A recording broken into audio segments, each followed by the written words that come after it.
मैं वक्ता हूं। आज इतनी सारी माताएं 100-200 माताएं बैठ करके यहां कथा सुन रही हैं, लेकिन कल आई तो थी मेरी माता जी, उनको पूरी दुनिया की कथा समझ में आती, मेरी कथा समझ में नहीं आती है। वो दिन में जब दही आदि बिलोने का काम करती हैं, ठाकुर मक्खन आदि जब निकालती हैं गैया का, उस समय कथा सुनती रहती है मेरी। मैं सुबह सुबह उठ के जाता हूं, देखता हूं कथा चलती रहती है। लेकिन मैं यदि कभी अपनी कथा की कोई ज्ञान की बात कर दूं, जब घर में कोई डिसीजन लेना हो, उस समय मैं कह दूं भाई देखो शास्त्रों में ऐसा लिखा, मेरी बिल्कुल नहीं सुनी जाती। क्यों? मैया है ना, अपने बालक की बात थोड़ी मानेगी, वो अपने बालक को श्रेष्ठ थोड़ी समझती है। बोले हाँ बने ब्यास तो को मोह धो वो हमने सिखायो, चलनो हमने सिखायो, हमारे सामने ब्यासगिरी मत दिखाए कर जाता। तो ये मां का स्वभाव होता है। ठाकुर जी भले ही भगवान हो, कितने पराक्रमी हो, लेकिन यशोदा स्वीकार कैसे कर लेगी कि मेरे लाला ने बैलगाड़ी गिराई।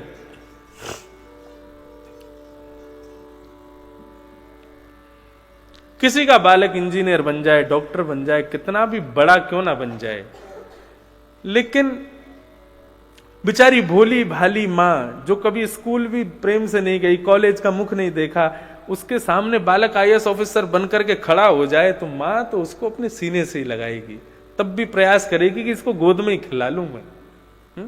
उसके लिए वो बहुत बड़ा नहीं हो सकता। यही तो प्रेम है। प्रेम में सामने वाले की प्रबलता, उसकी उज्जवलता, उसके भीतर जितने भी गुण हैं उनको देखा नहीं जाता, उनको नजरअंदाज किया जाता है।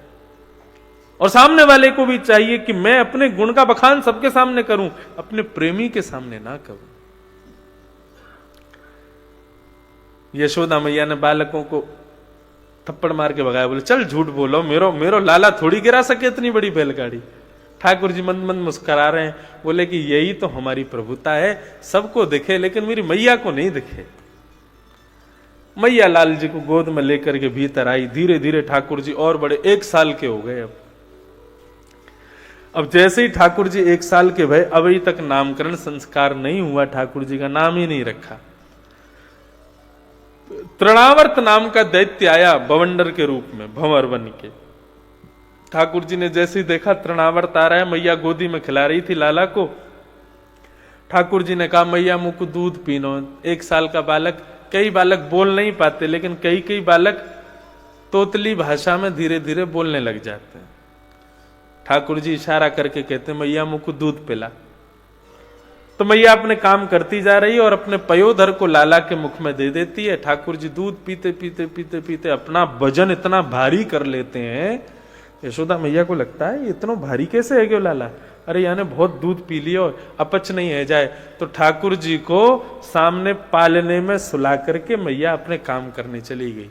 ठाकुर जी ने वजन इसलिए बढ़ाया, बोले तृणावर्त आ रहा है, आंगन से हमको उड़ा के ले जाएगा और हमको उड़ाएगा तो मैया भी उड़ेगी साथ में, और मैया यदि हमारे संग उड़ के आकाश में गई तो फिर तृणावर्त को मार नहीं पाएंगे। इसलिए ठाकुर जी ने वजन बढ़ा लिया। पालने में ठाकुर जी जैसे सोए, तृणावर्त आया, ठाकुर जी को उड़ा के आकाश में ले गया। आकाश में जाकर के ठाकुर जी ने अपना बालपन छोड़ा, तृणावर्त का गला पकड़ा, आकाश से पकड़ करके नीचे जमीन में पटका, तृणावर्त का गोविंदाय नमो नमः। धूल धूल हो गई चारों ओर, देखा कन्हैया तो है नहीं। सब ब्रजवासियों को दिख रहे थे ठाकुर जी ऊपर बवंडर में जा रहे हैं, सब दौड़ करके गए। आगे जाकर के देखा तृणावर्त मरा पड़ा था और ठाकुर जी वहां पर बैठ करके अपनी 2 दतुइयां दिखा करके मुस्कुरा रहे थे। सब ब्रजवासियों ने ठाकुर जी को प्रणाम किया।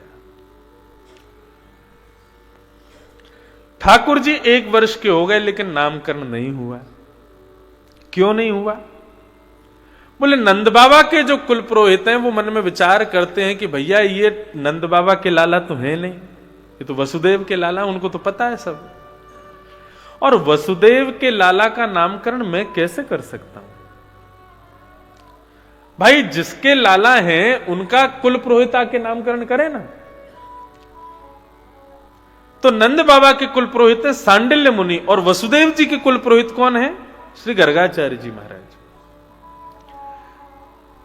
सांडिल्य मुनि बोले गर्गाचार्य जी जावें वही नामकरण करें। तो गर्गाचार्य जी से कहा कि देखो आप तो सब सत्यता जानते हो, ये नंद बाबा के बालक तो है नहीं, ये वसुदेव जी के बालक हैं। मैं जाकर के नामकरण संस्कार करूं वो उचित नहीं रहेगा, आप करिए और कह देना सांडिल्य मुनि व्यस्त हैं। तो गर्गाचार्य जी वृंदावन गए, नंद बाबा ने चरणों में प्रार्थना की, प्रभु हमारे बालकों का नामकरण करो। गर्गाचार्य जी बोले आज नहीं कल करेंगे, कल मुहूर्त अच्छा है। गर्गाचार्य जी बोले हमारे शालिग्राम ठाकुर जी साथ में पधारे हैं, हम स्वयं पका करके भोजन इनको पवाते हैं फिर पाते हैं, आप हमको सामग्री दे दो ताकि हम भोग लगा सकें। यशोदा मैया ने खूब सारी सामग्री दी, बोले बाबा प्रेम से बनाओ, ठाकुर जी का भोग लगाओ, स्वयं पाओ। गर्गाचार्य जी ने खीर सिद्ध की और खीर सिद्ध करके जैसे ही ठाकुर जी के सामने सन्मुख पधराई, त्वदीयं वस्तु गोविंद तुभ्यमेव समर्पयेत्, ग्रहाण सुमुखो भुक्त्वा प्रसीद परमेश्वर। भोग लगाते समय यह मंत्र बोलना चाहिए, प्रभु तुम्हारी वस्तु थी, इस पृथ्वी पर जितने अनाज अन्नादि सब प्रकट होते हैं सब आपकी कृपा से प्रकट होते हैं, हम उसको सुव्यवस्थित करके आपको अर्पित कर रहे हैं, इसलिए प्रभु आप इसको ग्रहण करो और ग्रहण करके इसको पवित्र कर दो ताकि हमारे खाने के योग्य ये बन जाए। इस मंत्र का भाव ठाकुर जी के सामने खीर रख करके और गर्गाचार्य जी महाराज नेत्र बंद करके अपने गुरु मंत्र का जाप करने लगे। इतनी देर भोग लग रहा है, अंदर घुटमुन घुटमुन खेल रहे थे ठाकुर जी। तो बलराम जी से बोले भैया, बोले हाँ आज एक भक्त आया है हमारे यहाँ। बोले अच्छा, फिर बढ़िया केसर बादाम मिश्री आदि मिला करके बढ़िया माने खीर बनाई है। बोले अच्छा, और देख आंख बंद करके मुंह को बुला रहा हो कि आके भोग लगाओ। बलराम जी बोले तो फिर लाला बैठो, काहे को जल्दी जा, भोग लगा के आ। ठाकुर जी बोले ठीक है मैं जाऊं। गुटमुन चल करके ठाकुर जी धीरे धीरे आए और आकर के देखा शालिग्राम जी बैठे, उनके सामने खीर रखी और बाबा आंख बंद करके गुरु मंत्र का जाप कर रहे हैं। ठाकुर जी ने खीर को पात्र उठायो और अपने हाथ में भर के बाकू चाटन लगे, खान लगे और बड़े आनंद कर रहे हैं, इतनी स्वादिष्ट खीर बनाई है। गर्गाचार्य जी की महाराज गुरु मंत्र की माला जैसी पूरी हुई, जय हो मेरे शालिग्राम, खीर कहां गई? तभी देखा तो बगल में नन्हे से बाल गोपाल बैठ करके और खीर खा रहे हैं। अरे यशोदा, नंद बाबा, अरे देखो देखो ये लाला ने कहा कियो, मेरे ठाकुर जी की लगी भई भोग की खीर को स्वयं झूठो कर दियो, मेरो पूरा भोग बर्बाद कर दियो तुम्हारे लाला ने। यशोदा मैया दौड़ी दौड़ी आई, आकर के देखो ठाकुर जी हाथ में खीर को पात्र लेके मुंह पे पूरी खीर सनी भैया और एक हाथ में खीर लेकर के वाकू चाट रहे हैं। गर्गाचार्य जी पड़े पड़े रो रहे हैं, मेरे ठाकुर जी का भोग झूठा कर दिया। और ठाकुर जी संकोच कर रहे हैं, मैंने गलत कहा कियो भैया, तू बुला रहो भोग लगा लो, मैंने तो आके भोग लगायो।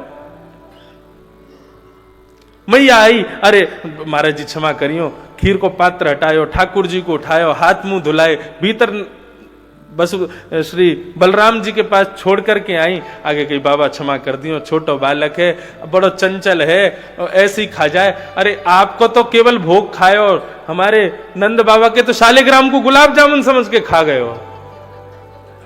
वो तो गरीमत मानो आपके शालिग्राम जीवित बैठे, नहीं तो इनको खा जा। तो अभी या कोई यूं लगे रोज शहद में स्नान करें तो मीठे है गए होंगे, या हमारे खा जावे, आप क्षमा करिए। गर्गाचार्य जी ने गोवर का चौका लगाया, हाथ मुंह धोए, फिर से भोग बनाया और खीर का भोग लगाया। ठाकुर जी रूठ के बैठे भीतर। बलराम जी बोले कैसी लगी खीर? बोले खीर तो बढ़िया ही, खवावे बारो बहुत ज्यादा, खीर जितनी मीठी उतना ही कड़वो खवावे बारो।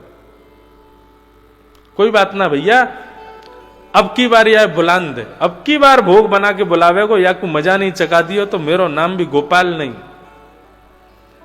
गर्गाचार्य जी ने फिर से खीर बनाई और अपने ठाकुर जी से क्षमा मांगने लगे। बोले प्रभु अबोध बालक है, उसने आपकी खीर झूठी कर दी, आप पुनः भोग लगाओ। त्वदीयं वस्तु गोविंद तुभ्यमेव समर्पयेत्, ग्रहाण सुमुखो भुक्त्वा प्रसीद परमेश्वर। गुरु मंत्र की माला करने लगे। और जैसे ही पुकारा ठाकुर जी को, ठाकुर जी फिर हिले। बलराम जी बोले कहा गए? बोले फिर से बुला रहा है। बोले लाला फिर जा, फिर से खीर को भोग लगा के आ। ठाकुर जी घुटने से चल करके गए और चल के जाके महाराज खीर को पात्र उठाया और फिर से खाने लगे। जैसे ही गर्गाचार्य जी के नेत्र खुले, अब तो गर्गाचार्य जी ने अपने ठाकुर जी सब बिल्कुल पोटली बांधी और बिल्कुल जाने को तैयार। यशोदा मैया आई, बाबा कहां जा रहे? बोले अब नहीं रहेंगे यहां पे, देखो फिर से झूठी कर दी हमारे ठाकुर जी को भोगिया ने। ये तुम्हारा बालक है कि बवाल है? यशोदा मैया बोली आप क्षमा कर दो, मैं आपको कमरा में बंद कराऊंगी, अब की बार आप भोग लगाओ, अब नहीं आवेगो बाहर। ठाकुर जी को ले जाके कमरे में छोड़ दिया और बाहर से किवाड़ केवल लगा दी, बंद नहीं करी। बोले छोटो बालक है, रोन ना लग जाए कहीं। ठाकुर जी जंगले पे खड़े हो गए और जंगले पे खड़े होके गर्गाचार्य जी को, 1 वर्ष का बालक गुस्सा करता है, बहुत प्यारा लगता है। 1 वर्ष के ठाकुर जी और गुस्से से देख रहे हैं गर्गाचार्य, अब के बुला तू दारी के, तो पता ना है हम कौन है, बोला। और गर्गाचार्य जी भी देख रहे हैं, शैतान बालक मेरे ठाकुर जी का भोग झूठा कर दिया, अब क्या आके दिखा। वो भी भीतर से कह रहे तू बुला तो सही, तो बताएंगे अब। फिर से खीर बना के भोग लगाया। त्वदीयम वस्तु गोविंद। ठाकुर जी जंगला से नीचे उतरे, किवाड़ खोली, गुरु मंत्र का माला कर रहे थे गर्गाचार्य जी। ठाकुर जी धीमे धीमे गए और जाकर के जैसे ही खीर का पात्र उठा के मुख में लगाया, चप चप खाने की आवाज हुई। गर्गाचार्य जी ने तुरंत नेत्र खोले। अभी बताऊं, नेत्र खोल के देखा तो नन्हे से बाल कृष्ण ने, छोटे से ही ठाकुर जी ने चतुर्भुज रूप प्रकट किए, शंख चक्र गदा पद्म धारण करके श्री गर्गाचार्य जी को दर्शन कराया। और जिस भुजा से स्वयं खीर खा रहे हैं, अपनी ही अधरामृत से मिश्रित उसी भुजा से खीर गर्गाचार्य जी को खिला रहे हैं। गर्गाचार्य जी के नेत्र सजल हो गए। प्रभु क्षमा कर दो, मुझे क्षमा कर देना, मैं आपके रूप को पहचान ना सका। ठाकुर जी बोले गर्गाचार्य ये रूप हमने इसलिए दिखाया क्योंकि कल जब तुम हमारे पत्रा देखोगे ना, तो तुमको सब पता चली जाना है कि मैं कौन हूं। इसलिए यशोदा मैया को बताना मत कि मैं कौन हूं, केवल नामकरण करना और चुपचाप जाना, ये ठीक है। दूसरे दिन का समय आया, गर्गाचार्य जी नामकरण के लिए बैठे। रोहिणी के गोद में ठाकुर जी बैठे और यशोदा की गोद में बलराम जी बैठे। रोहिणी के, यशोदा की गोद में बैठे हुए बलराम जी को देख करके गर्गाचार्य जी कहते हैं, अयम ही रोहिणी पुत्रो रमयन् सुहृदो गुणैः आख्यास्यते रामिति बलाधे क्याद्बलम विदु। हे मैया, हे यशोदा मैया, तुम्हारी गोद में जो ये बालक बैठा है ये तुम्हारा पुत्र नहीं है। अयम ही रोहिणी पुत्रो, ये रोहिणी का बेटा है। बल्कि अधिकता ये अपने परिवार का बहुत सुहृद होगा, शुभ चिंतक होगा, इसलिए राम के समान शुभ चिंतक है, इसलिए मैं इसका नाम राम रखता हूं। लेकिन बल की अधिकता होने के कारण संसार के लोग इसको बलराम कह के पुकारेंगे। इसके अनेक नाम है, शंकरषण भी नाम होगा, आदि आदि बताया। और जैसे ही महाराज रोहिणी की गोद में बैठे हुए ठाकुर जी को, श्री राधा रमन लाल को देखा, गर्गाचार्य जी की समाधि लग गई। वही छवि घूमने लगी जो एक दिन पहले चतुर्भुज रूप में अपने मुख की झूठी खीर मेरे को खिला रहे थे, उसी स्वरूप का चिंतन करने लगे। रोहिणी की गोद में बैठे ठाकुर जी ने अपना पाम बढ़ा के जोर से गर्गाचार्य जी के घुटने में लात मारी। बोले बाबा कहां चले गए? अरे नहीं मैया, आपकी गोद में जो ये बालक बैठा है, बहुनि सन्ति नामानि रूपाणि च सुतस्य ते गुणकर्मानुरूपाणि तान्यहं वेदनो जना शुक्ले रक्तस्तथा पीत इदानीं कृष्णतां गतः शुक्ले रक्तस्तथा पीतः इदानीं कृष्णतां गतः। आपका ये बालक कभी सफेद बन के आया, शुक्ल।